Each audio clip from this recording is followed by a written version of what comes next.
मन के हारे हार है, मन के जीते जीत। साथियों, दोस्तों, इस संसार में हमको सबसे ज़्यादा प्रभावित करने वाली अगर कोई चीज़ है तो वो है हमारा मन। हमारा मन कोमल भी है, कठोर भी है। हमारे मन में जितनी भावनाएं हैं, अगर हम उन सभी भावनाओं को जान जाएं, उन सभी भावनाओं को परख लें, उन भावनाओं के अकॉर्डिंग चलने लगें, तो हमारा बेड़ा पार हो जाएगा, हमारा जीवन आसान हो जाएगा। हम आसानी से अपना जीवन जी सकते हैं। लेकिन इन सब को पूरा करने के लिए, इन सब को हासिल करने के लिए, दुनिया में जो भी चीज़ें हैं उनको समझने के लिए, सभी रिश्तों को, सभी नातों को जानने के लिए सबसे बेहतरीन बात ये है कि हम अपने मन को नियंत्रित करना सीखें। अगर हमने मन को नियंत्रित करना सीख लिया, मन को वश में करना सीख लिया, तो समझ लीजिए हमारा सब भला ही भला होगा। अगर हम अपने मन से विचलित हैं तो हम कुछ हासिल नहीं कर सकते। अगर हमने मन को नियंत्रित कर रखा है तो फिर हम कुछ भी हासिल कर सकते हैं। मन के प्रभाव से कोई बच नहीं सकता।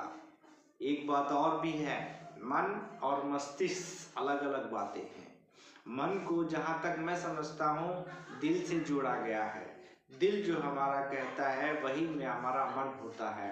अर्थात मन अगर हमारा स्वच्छ है, हृदय हमारा स्वच्छ है, हृदय हमारा बलवान है, तो फिर सब अच्छा ही होगा, सब अच्छा ही होगा।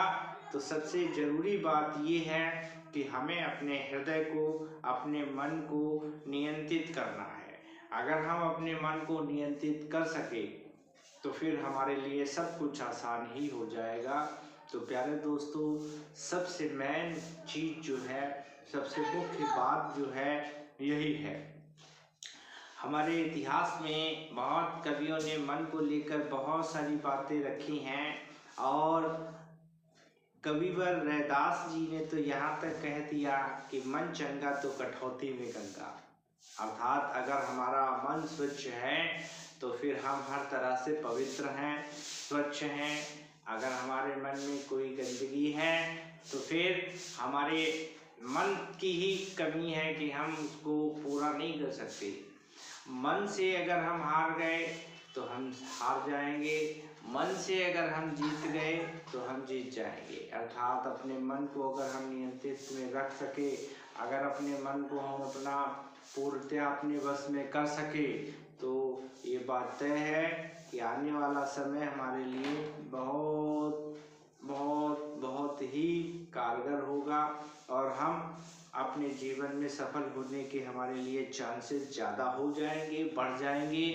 अगर हम मन को कंट्रोल कर पाए तो हमारी सफलता हासिल करने की जो प्रतिशतता है वो बढ़कर 100 के आसपास पहुंच जाती है। और अगर हम अपने मन को नियंत्रित नहीं कर सके तो हमारे सफल होने की भी प्रतिशतता कम हो जाएगी। अर्थात मन हमारे अगर कब्जे में है, हमारे बस में है, तो ये मान लीजिए हमारी सफलता भी हमारे बस में है, हमारे हाथ में है। अगर मन हमारे हाथ में नहीं, अर्थात अगर मन हम अपना नियंत्रित नहीं कर पा रहे हैं, तो फिर ये तय है कि हम कोई चीज़ में सफलता हासिल नहीं कर सकते। सफलता हासिल करने के लिए सबसे पहले हमें खुद को, अर्थात अपने मन को नियंत्रित करना पड़ता है, अपने मन को अपने बस में करना पड़ता है। मन अगर बस में आ गया तो फिर सब भला ही भला होगा। अर्थात हमें सबसे ज़्यादा काम अपने मन को नियंत्रित करने के लिए करना है। मन अगर हमने नियंत्रित कर लिया, मन को हम अपने बस में ले आए, तो फिर हमारे लिए कोई भी कार्य कठिन नहीं होगा और हम सभी कार्यों को बहुत आसानी से करते चले जाएंगे। तो प्यारे दोस्तों, मेरा मानना है कि मन को नियंत्रण करना सबसे ज़रूरी है, सबसे आवश्यक है। मन अगर हमने नियंत्रित कर लिया तो हम सब कुछ हासिल कर लेंगे, सब हमारे कदमों में होगा और सब हमको हासिल हो जाएगा। तो सबसे ज़रूरी बात यही है कि हम अपने मन को नियंत्रित करें।